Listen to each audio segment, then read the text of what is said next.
Welcome to my channel Sharma classes PCM. Last lecture में मैंने आपको राउल्ट के नियम और सूत्र की विस्तार से जानकारी दिए थे। इसका लिंक आपको डिस्क्रिप्शन बॉक्स में मिल जाएगा। आज हम लोग इस विलियन के चैप्टर में राउल्ट के नियम व सूत्र पर आधारित आंकिक यानी कि एनसीईआरटी के क्वेश्चन का हल देखेंगे और जानकारी लेंगे। चलिए देखते हैं राउल्ट के नियम पर आधारित आंकिक के लिए सबसे पहले सूत्र व परिभाषा आपके सामने है। ये चीज़ देखिए आपके सामने है। हमने लिखा है राउल्ट के नियम पर आंकिक के लिए सूत्र को जानने से पहले आपको जानकारी होनी चाहिए कि जो राउल्ट का नियम होता है उसमें दो तरह की बातें सामने आती है, जिसमें ठोस तथा द्रव का मिश्रण होता है और दूसरा जो राउल्ट का नियम का फार्मूला सामने आता है जिसमें द्रव और द्रव के मिश्रण के लिए राउल्ट का नियम का उपयोग किया जाता है। अब ये चीज़ देखिए, आगे का कॉन्सेप्ट आपके सामने है। सबसे पहले राउल्ट के नियम का परिभाषा क्या है, ध्यान से सुनिएगा। वाष्प दाब का आपेक्षिक अवनमन विलेय के मोल अंश के बराबर होता है। यही है राउल्ट का नियम और परिभाषा यही है। अब आगे बढ़ते हैं। विलायक का वाष्प दाब, ये आगे क्या लिखा हुआ है, विलयन का वाष्प दाब, ये चीज़ दिखाई दे रहा है ना। तो विलायक का वाष्प दाब क्या होता है, पी नॉट, और पीएस क्या होता है, विलयन का वाष्प दाब। ठीक, आपको ये चीज़ ज़रूर जानना चाहिए कि विलायक का वाष्प दाब और विलयन का वाष्प दाब क्या होता है और विलेय का मोल प्रभाज क्या होता है। इन बातों की जानकारी आपको होनी चाहिए, क्योंकि इसी पर बेस्ड कॉन्सेप्ट राउल्ट के नियम पर आधारित बातें सामने आएंगी। सबसे पहले तो ये जान लीजिए, वाष्प दाब का आपेक्षिक अवनमन का फार्मूला ये होता है और ये जो होता है विलेय के मोल प्रभाज। यहीं से राउल्ट के नियम का डेफिनेशन निकल के आता है। क्या नियम निकल के आता है, वाष्प दाब का आपेक्षिक अवनमन यानी कि यहाँ से यहाँ तक, और विलेय का मोल चूँकि स्मॉल एन होता है और small N plus capital N विलेय का मोल और विलायक का मोल का योगफल होता है। और यह जो सूत्र यहाँ पर दिखाई दे रहा है विलेय का मोल अंश या मोल प्रभाज का ये फार्मूला दिखाई दे रहा है। एक बात अब और आगे बढ़ा दें कि ये राउल्ट का जो नियम होता है इसमें ठोस तथा द्रव के लिए हम कॉन्सेप्ट देने की प्लानिंग कर रहे हैं। आगे हम कुछ बढ़ाना चाहते हैं, इस फार्मूले को और अधिक सिंपल करना चाहते हैं। तो क्या करेंगे, ज़रा ध्यान से देखिएगा। पी नॉट बटे पी नॉट ये 1 हो जाएगा, माइनस पी एस बटे P naught. 1 minus P S बटे P naught equal to small N upon small N plus capital N. अगर हम सिंप्लीफिकेशन करें, ज़रा इस बात को ज़रा समझ लीजिएगा। 1 माइनस पी एस सोल्यूशन का वाष्प दाब अपॉन ये पी नॉट विलायक का वाष्प दाब equal to small N upon small N plus capital N होता है। यदि इस -1 को इधर से उधर एडजस्टमेंट कर दें, क्या करें, एडजस्टमेंट कर दें, तब हमें फार्मूला मिल जाएगा विलायक का वाष्प दाब पी नॉट माइनस विलयन का वाष्प दाब P S upon P S. एक बात ध्यान से देखिएगा, P naught minus P S दोनों में एक जैसा लग जरूर रहा है, लेकिन बटे के नीचे इसमें क्या चीज़ दिया हुआ है, विलायक का वाष्प दाब, और इसमें क्या दिखाई दे रहा है, सॉल्यूशन यानी कि विलयन का वाष्प दाब। यानी कि जब नीचे बटे में विलायक का वाष्प दाब पी नॉट होगा तब small N upon small N plus capital N का फार्मूला होगा, और बटे के नीचे, इस बटे के नीचे ध्यान रखिएगा, अगर पी एस होगा तब direct small N upon capital N होगा। Small N upon direct capital N कब होगा, ये चीज़ ध्यान रखिएगा, जबकि नीचे बटे के नीचे पी एस हो जाएगा। तो वही चीज़ यहाँ पर दिखाई दे रहा है आपके सामने, P naught minus P S upon P S equal to small N upon capital N. ध्यान रखिएगा कि यह जो small N upon capital N है वह विलेय का मोल अंश नहीं है, बल्कि विलेय का मोल और विलायक का मोल का अनुपात है। ठीक, इस बात को, लेकिन यहाँ पर small N upon small N plus capital N जो है वह विलेय का मोल अंश है। तो इतना ध्यान रखिएगा। इसको जब हम इस्तेमाल करते हैं फार्मूला में तो स्मॉल एन और कैपिटल एन का सम निकालना पड़ता है, जिससे कैलकुलेशन कुछ लंबा हो जाता है। इस लंबे कैलकुलेशन को न्यूमेरिकल में छोटा करने के लिए हम क्या करते हैं, पी नॉट के जगह पर पी एस कर देते हैं और small N upon capital N formula आ जाता है। इतना गांठ बांध लीजिएगा, क्योंकि इसी से न्यूमेरिकल को हम आगे बढ़ाने वाले हैं।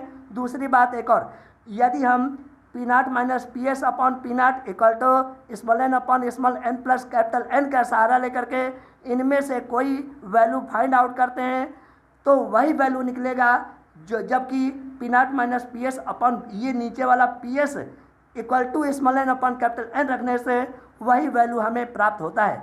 यानी कि कहने का मतलब ये दोनों एक ही फार्मूला को डिफाइन करता है, लेकिन देखने में अलग अलग जरूर लग रहा है।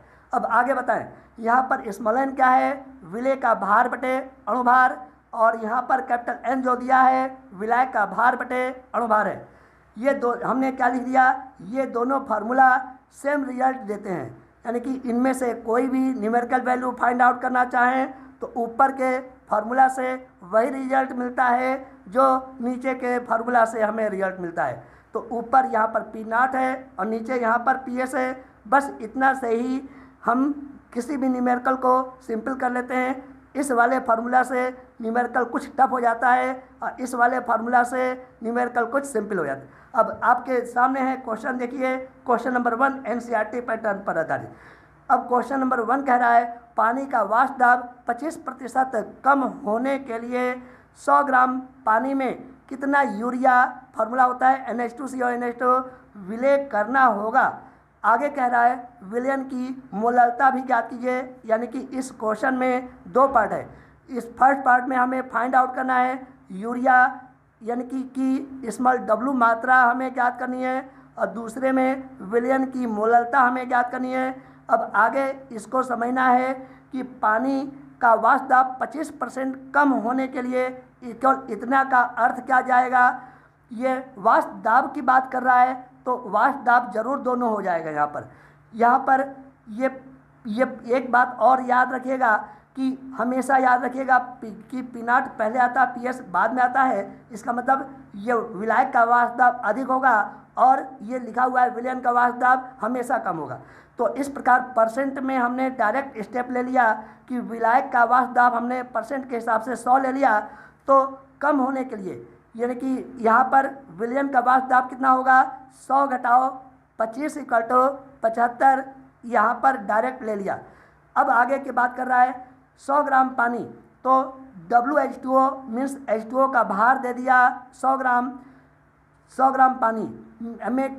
इसके बाद और जल का अणुभार मॉलिक्यूलर वेट कितना होगा, H2O के हिसाब से 2 प्लस O का 16 परमाणु भार होता है, ये जोड़ दिया तो 18 आ गया। इनकी आवश्यकता पड़ेगी न्यूमेरिकल को हल करने में। यूरिया का हमें भार ज्ञात करना है जो जल में घोलना है। तो यूरिया का फार्मूला होता है NH2CO NH2।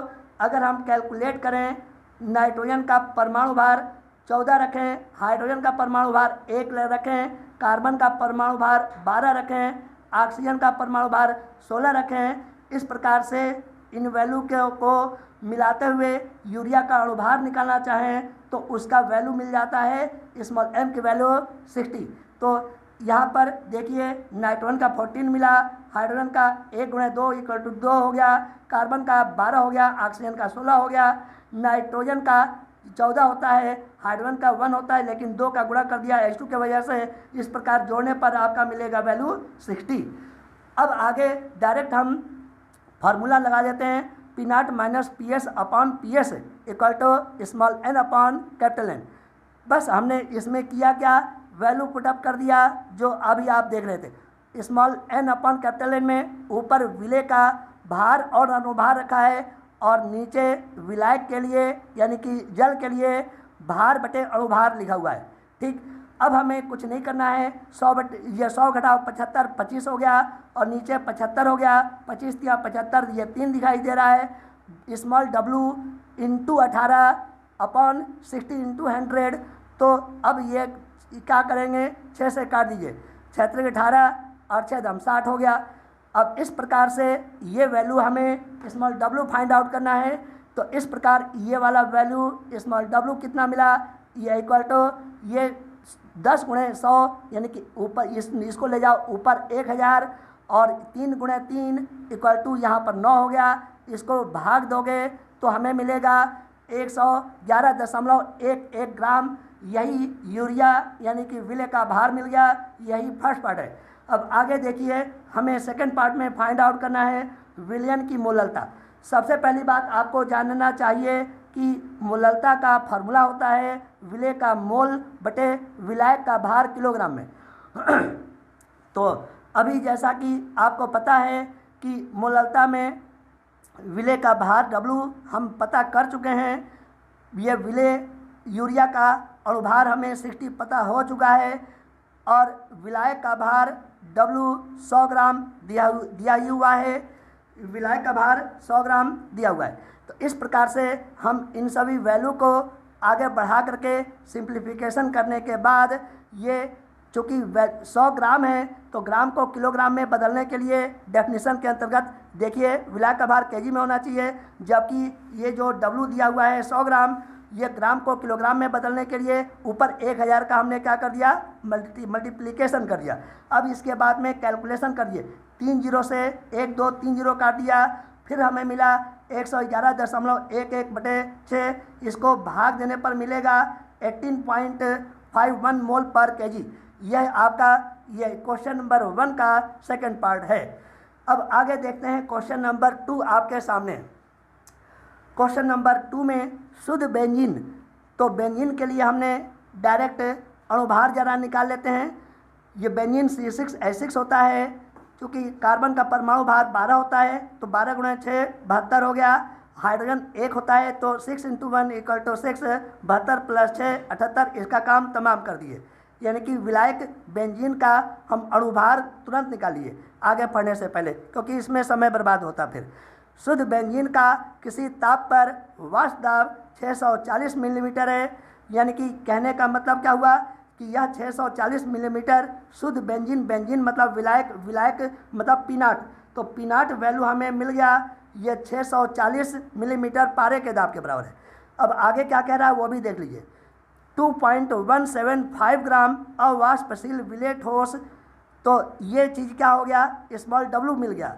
तो ये स्मॉल w की वैल्यू, ये वाला स्मॉल w चूँकि इस सवाल में ज्ञात करना होगा, आगे पढ़ लेते हैं। 2.175 ग्राम अवाष्पशील विले ठोस 39.0 ग्राम बेंजीन में घोलने चाहे मिलाने पर विलयन का वाष्प दाब 600 मिलीमीटर हो जाता है। तो विले ठोस का अणुभार ज्ञात कीजिए। तो कहने का मतलब क्या हुआ कि बेंजीन में जो ठोस हम मिलाए हैं उसका अणुभार स्मॉल m ज्ञात करना है। तो चलिए फार्मूला देखते हैं। राउल्ट के नियम से सिंप्लीफिकेशन किया गया फार्मूला होता है विलायक का वाष्प दाब माइनस विलयन का वाष्प दाब बटे विलयन का वाष्प दाब equal to small n upon capital N। Small n यहाँ पर क्या है, विले का भार बटे अणुभार लिख दिया। कैपिटल N बेंजीन के लिए भार बटे अणुभार हो गया। तो इस प्रकार देखिए A बटे B बटे C बटे D, तो कैपिटल M को ऊपर पहुंचा दीजिए और स्मॉल m और कैपिटल W को नीचे पहुंचा दीजिए। इस प्रकार से हमें स्मॉल w या अणुभार, ये चीज़ देखिए अणुभार ज्ञात करना है। तो इसी सर्किल को अणुभार स्मॉल w को ज्ञात करना है। तो ऊपर से वैल्यू देख करके इन मानों को पुटअप कर दीजिए। विलायक का वाष्प दाब दिया हुआ है 640 और विलयन का वाष्प दाब 600, और नीचे भी PS है, विलयन है, तो वैल्यू रख दिया और कुछ नहीं किया। ये आगे हमने क्या किया जरा देख लीजिए। ये यहाँ पर स्मॉल w का मान दिया हुआ है, ये 2.175। हम अभी बताए थे कि स्मॉल w ज्ञात करना है। स्मॉल w नहीं ज्ञात करना है बल्कि हमें स्मॉल m ज्ञात करना है। ये स्मॉल w नहीं ज्ञात करना है, देखिए अणुभार ज्ञात करना, अणुभार स्मॉल m होता है। मान कीजिएगा इस बात को। अभी हम गलत बोल गए थे कि विले ठोस का अणुभार ज्ञात करना है। ये वैल्यू दिया हुआ है, देखिए यहाँ पर वैल्यू 2.175 ग्राम। तो ये वैल्यू दिया हुआ है, ये वैल्यू कितना 2.175 ग्राम। तो स्मॉल m का मान चूँकि ज्ञात करना है तो स्मॉल m हम इसी तरीके से रख दिए, अन्य वैल्यू को पुटअप कर दिए। कैलकुलेट करने के आधार पर हमें आंसर मिल गया। ये अवाष्पशील विलेय पदार्थ का अणुभार स्मॉल m इक्वल टू 65.25। इस प्रकार से ये आपका क्वेश्चन नंबर 2 का आंसर हो गया। अब देखिए क्वेश्चन नंबर 3 आपके सामने है। क्वेश्चन नंबर 3 में कह रहा है 25 डिग्री सेंटीग्रेड पर शुद्ध बेंजीन यहाँ पर क्या हो गया, विलायक। तो विलायक का अणुभार आपको अभी ज्ञात किए थे, पेज पलट के हम दिखा दें आपको। ये बेंजीन का वाष्प का अणुभार 78 हमने फाइंड आउट किया था। इसका इस्तेमाल हम कर लेंगे direct, capital M equal to 78। तो कैपिटल M, तो इसके लिए कैपिटल M का मान हमें मिल गया। ये चीज़ ध्यान रखिएगा, ये कैपिटल M का मान है 78। अभी पीछे पेज पलट कर दिखाए थे। अब आगे क्वेश्चन हम पढ़ते हैं डायरेक्ट स्टेप में। 25 डिग्री सेंटीग्रेड पर शुद्ध बेंजीन यानी कि विलायक का वाष्प दाब, यह P0 दिया हुआ है 639.7 मिलीमीटर। ये वैल्यू क्या मिल गया, ये वैल्यू मिल गया P0 शुद्ध विलायक का वाष्प दाब। यदि उपरोक्त ताप यहाँ पर क्या है 25 डिग्री सेंटीग्रेड, उपरोक्त ताप पर किसी विलेय मतलब अवाष्पशील विलेय की बात कर रहा है, को बेंजीन में घोला जाए तो विलयन का वाष्प दाब 631.9 मिलीमीटर पारा का हो जाता है। तब विलयन की मोललता हमें ज्ञात करनी है। अभी हम मोललता ये क्वेश्चन नंबर 1 में सॉल्व किए थे, फिर से क्वेश्चन में मोललता आ गया। उसी तरीके से हम फार्मूला को तुरंत ड्राइव करके कैलकुलेशन को आगे बढ़ाते हैं। चलिए देखते हैं। ये बदला हुआ फार्मूला ये मिल गया आपको राउट के नियम से P0 minus PS upon PS equal to, जब PS होगा तब small n upon capital N होगा। जब यहाँ पर P0 होगा तो small n upon small n plus capital N होता है। इतना तो बार बार हम कहेंगे, माइंड कर लीजिएगा, इतना अंतर आ जाता है। अब दूसरी बात, विलय का मोल इक्वल टू विलय का भार बटे अणुभार होता है, और कैपिटल N विलायक का जो होता है यानी कि बेंजीन जो दिया हुआ है उसका भार बटे अणुभार हो गया। ठीक, तो ये कैपिटल M को ऊपर पहुंचा लीजिए, तो ये कैपिटल M ऊपर हो गया। तो ये क्या हो गया, यहाँ पर मोल हो गया भार बटे अणुभार के हिसाब से। ये विलायक का भार हो गया यहाँ पर ग्राम में, ये चीज़ ध्यान रखिएगा, ये विलायक का भार हो गया ग्राम में। लेकिन एक बात माइंड कीजिए कि ये मोललता में क्या होता है, small n upon capital W होना चाहिए। यानी कि कहने का मतलब किसी विलायक के 1 किलोग्राम भार में घुलित विलेय के मोलों की संख्या को उस विलयन का की मोललता कहते हैं। विलयन की मोललता की बात कर रहा है। चूँकि कैपिटल W का मान ग्राम में है, तो यहाँ पर किलोग्राम में बदलने के लिए क्या करेंगे, इसमें दोनों तरफ ये यहाँ पर भी 1000 का गुणा कर दीजिए जैसा कि दिखाई दे रहा है। तो अब 1000 का गुणा करने पर यही चीज़ तैयार हो गया, विलयन की मोललता इनटू ये वाला वैल्यू कैपिटल M आपके सामने दिखाई दे रहा है। ये 1000 का क्यों गुणा किए, क्योंकि विलायक का भार ग्राम में दिया हुआ है सपोज कीजिए, तो अगर इसको किलोग्राम भार में बदलें तो 1000 का ऊपर गुणा कर देना चाहिए। तो इस प्रकार से हमें डायरेक्ट विलयन की मोललता का आंसर मिलने वाला है। तो इस प्रकार विलयन की मोललता इक्वल टू कैपिटल M को नीचे लाइए तो PS इंटू कैपिटल M नीचे मिल गया।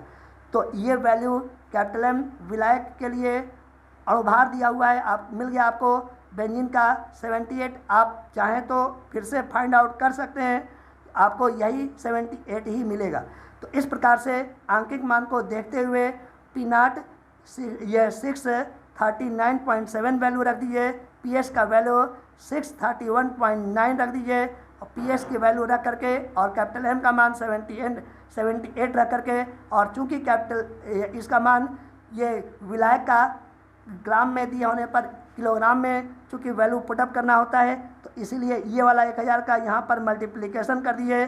तो इस प्रकार से कि अब हम कैलकुलेशन करें तो इनको घटाने पर मिला 7.8 और नीचे मिला जैसा है वैसा ये चीज़ दिखाई दे रहा है। अब एक और बात आपको बताना चाहते हैं कि यहाँ पर से 10 डेसिमल वैल्यू को 0 से हटा दीजिए और फिर से 78 से 78 को काट दीजिए, तो क्या मिला आपको 100/631.9। तो इस डेसिमल वैल्यू को ऊपर ले जाएंगे तो फिर से क्या मिल जाएगा 1000। तो ये चीज़ देखिए 1000/6319 आपको ये मिल गया। अब इसका डिवीजन करोगे, भाग दोगे, तो आपका मोललता का आंसर मिल गया 0.158 मोल पर केजी विलायक। मोल पर केजी विलायक। ये इस प्रकार से आपका आंसर आ गया। अब आगे बढ़ते हैं क्वेश्चन नंबर 4 के लिए। आपके सामने है क्वेश्चन नंबर 4। कह रहा है ग्लूकोज। तो ग्लूकोज का फार्मूला क्या होता है, याद रखिएगा। ग्लूकोज का फार्मूला होता है C6H12O6। ठीक, तो ग्लूकोज का C6H12O6 होता है। अब एक बात और, अणुभार चाहो तो इसका आसानी से ज्ञात कर सकते हो, वो बाद की बात है।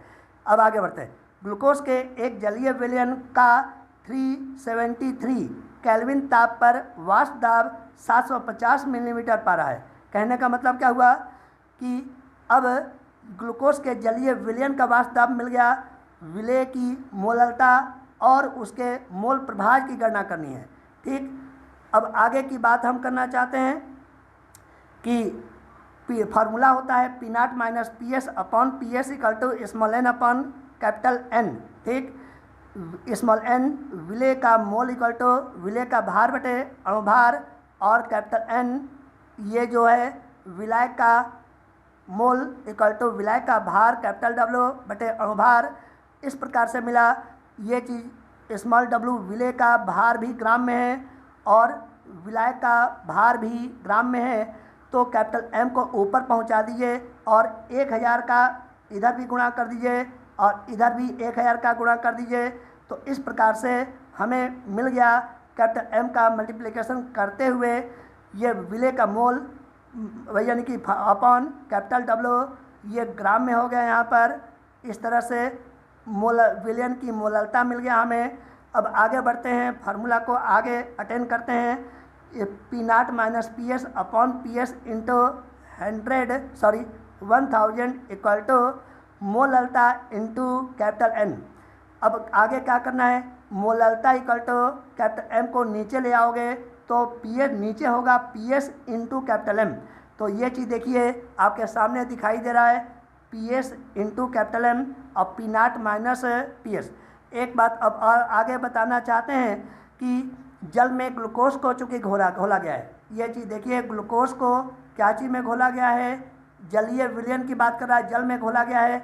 तो जल यहाँ पर विलायक हो जाएगा, जल एक विलायक हो जाएगा और विलायक का यानी कि जल का जो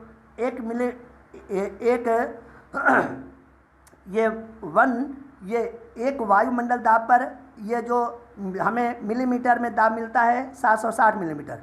तो ये आप ज़रा रट लीजिए कि 1 मिलीमीटर ये पारे का दाब इक्वल टू 760 मिलीमीटर पर एच होता है। एक वायुमंडल दाब इक्वल टू 760 मिलीमीटर।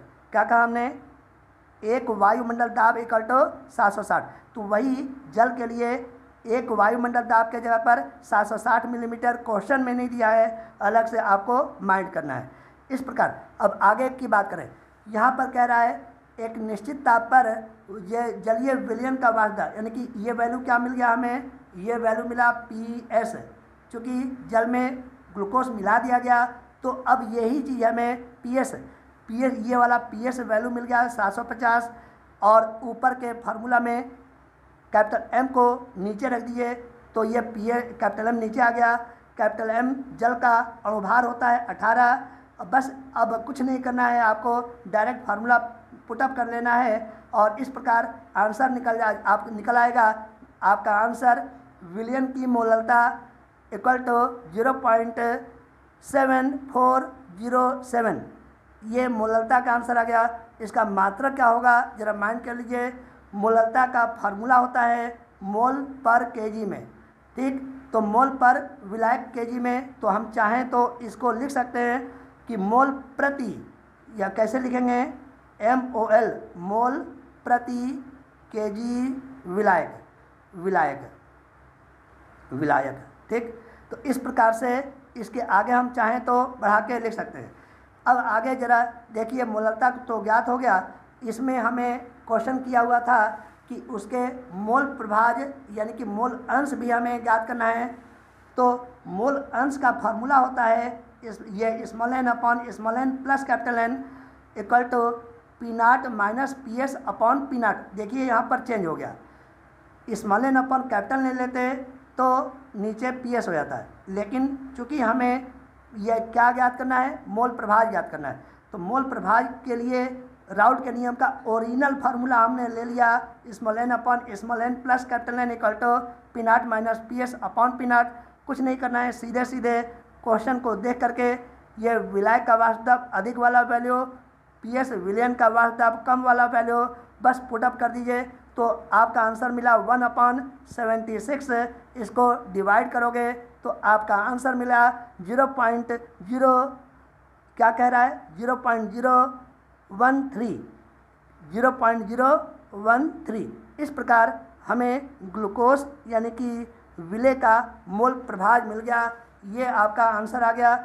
अब देखिए क्वेश्चन नंबर 5 आपके सामने है, ध्यान से देखिएगा। एनसीईआरटी लेवल पर ये क्वेश्चन आपके सामने है। क्वेश्चन नंबर 5 क्या कह रहा है, जरा ध्यान से देखिएगा। एक अवाष्पशील विलेय पदार्थ मोलर द्रव्यमान 40 ग्राम प्रति मोल के भार W की गणना कीजिए, जिसमें 114 ग्राम ऑक्टेन का फार्मूला क्या होता है C8H18 को ये घोलने पर उसका वाष्प दाब 80% कम हो जाए। अब आगे की बात करना चाहते हैं। सॉल्यूशन को आगे बढ़ाने के लिए राउल्ट के नियम का जो बदला हुआ फार्मूला होता है, पी नॉट ऊपर होता है, जरा ध्यान रखिएगा, P naught minus P S upon P S equal to small N upon capital N. Small N विलेय का मोल इक्वल टू विलेय का भार बटे अणुभार, और नीचे देखिए कैपिटल एन विलायक का मोल इक्वल टू विलायक का भार बटे किलोग्राम। अब आगे बढ़ाते हैं तो इसको ए बटे बी बटे सी अपॉन डी को आगे बढ़ाते हैं तो हमें मिलेगा small W into capital M upon small M into capital W. चूँकि हमें विलेय का अणुभार स्मॉल एम हमें पता है, ये मोलर द्रव्यमान 40, ठीक है ना। तो अब आगे बढ़ाते हैं। इस प्रकार से ये वैल्यू तो हमें दिखाई दे ही रहा है। अतः यह आगे हम बढ़ा दें यहाँ पर। अतः अवाष्पशील विलेय पदार्थ का भार, ये वाला वैल्यू W इक्वल टू यहीं पर रोक दीजिए, और इस प्रकार से क्या करना है, P naught minus P S बटे पी एस, स्मॉल एम को ऊपर ले जाइए, कैपिटल W को भी ऊपर ले जाइए और कैपिटल M को नीचे लाना है। तो इस प्रकार से ये अवाष्पशील विलेय पदार्थ का भार capital small W equal to P naught minus, ये पी नॉट में ऊपर होता है, ध्यान रखिएगा, P naught minus P S upon P S into small M into capital W upon capital M। Capital वाले जो होते हैं वो विलायक का होता है, स्मॉल वाला जो होता है वह विलेय का होता है। तो इस प्रकार से हम क्या करेंगे, विलायक यहाँ पर क्या चीज़ दिया हुआ है, ये चीज़ ध्यान दीजिएगा, ऑक्टेन है। ऑक्टेन का फार्मूला होता है C8H18। इस प्रकार से ऑक्टेन का अणुभार हमें पता चल गया। ये 8 × 12 12/96 और प्लस H18 मतलब 18, इनको जोड़ दिया जाए तो हमें वैल्यू मिल गया कैपिटल M विलायक का अणुभार इक्वल टू 114। अब आगे बढ़ाते हैं। इस प्रकार से चूँकि विलायक का अणुभार कैपिटल M का मान, ये वाला कैपिटल M का मान क्या है, ये वैल्यू हमने फाइंड आउट किया, और कैपिटल W जो दिया हुआ है 114, जरा देख लीजिए 114, जिसमें 114 ग्राम ऑक्टेन को घोलने पर, यानी कि यहाँ पर कैपिटल W की वैल्यू गिवन है 114 ग्राम। इस प्रकार से ये आपका आंसर कंप्लीट होता है। इसमें विलायक का वाष्प दाब ये 100 है, ठीक है ना। क्योंकि ऐसा क्यों कह रहा है, जरा क्वेश्चन को जरा आगे बढ़ा के देख लीजिए कि जिसमें 114 ग्राम ऑक्टेन को घोलने पर उसका वाष्प दाब 80% कम हो जाएगा। फिर से हम क्वेश्चन को दोहरा दे रहे हैं, देखिएगा ध्यान से।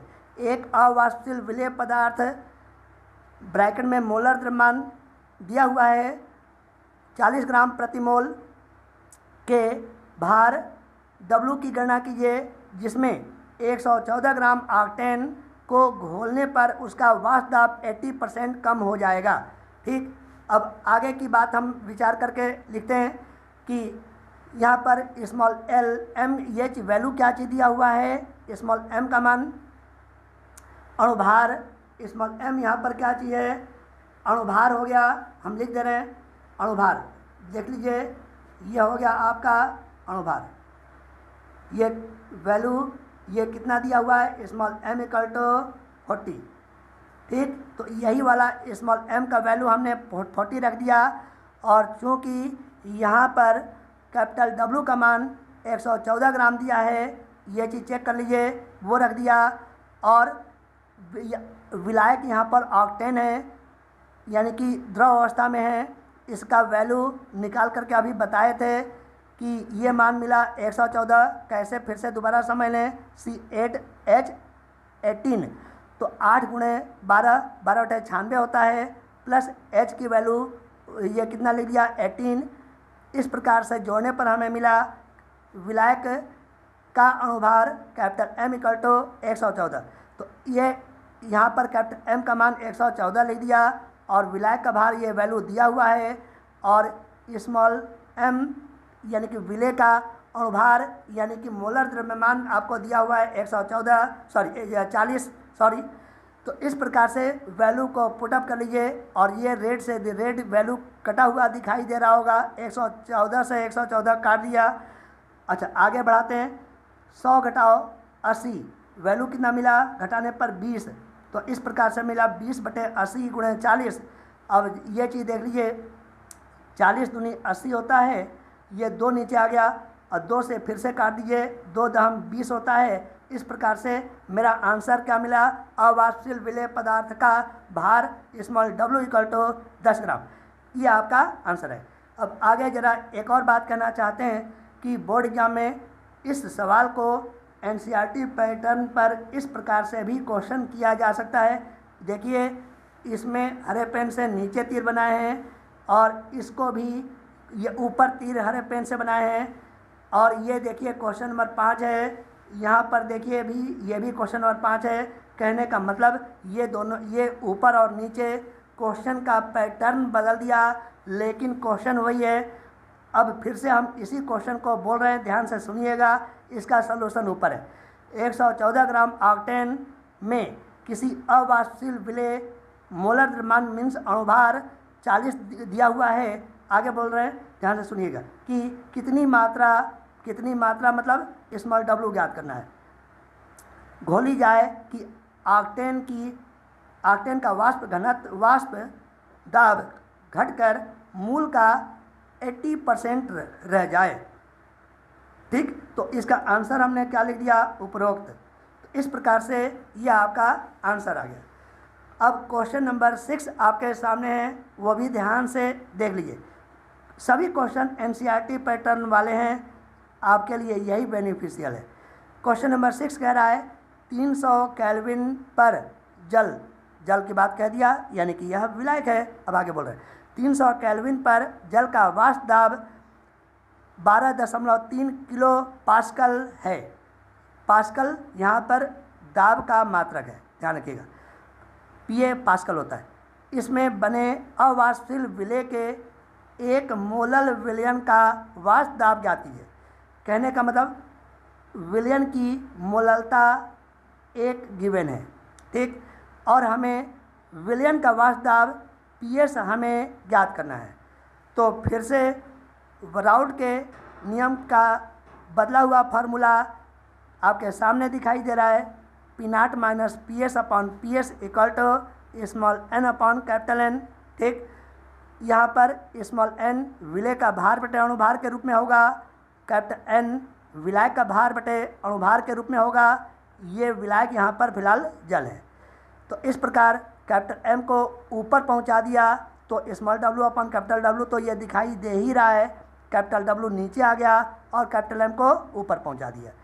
चूँकि विलायक ये जो कैपिटल W है ग्राम में है, तो इसको किलोग्राम में बदलने के लिए 1000 का गुणा कर दिए, दिखाई दे रहा है। और फिर से चूँकि बैलेंस करना है तो इसमें भी 1000 का गुणा कर दिए, यानी कि इसमें भी 1000 का गुणा और इस वाले रिजल्ट में भी बैलेंस बनाने के लिए 1000 का गुणा कर लिए। ये वैल्यू आपको दिया हुआ है, इसकी मोललता 1 मोलल विलयन सवाल में कहा है, ध्यान से देखिएगा। देखिए 1 मोलल विलयन अर्थात विलेन की मोललता कितनी दी गई है, 1। तो इस प्रकार चूँकि हमें पीएस ये वाला वैल्यू ज्ञात करना है, ये पीएस की वैल्यू ज्ञात करना है, पी नॉट का मान दिया हुआ है 12.3 किलो पास्कल, पीएस की वैल्यू फाइंड आउट करना है, इनटू ये 1000 है, मोललता मीन्स मोलल, 1 मोलल विलेन के लिए 1 लिख दिए। विलायक यहाँ पर जल है, जल का अणुभार 18 होता है। इस प्रकार अब कुछ नहीं करना है, क्रॉस मल्टीप्लिकेशन करना है।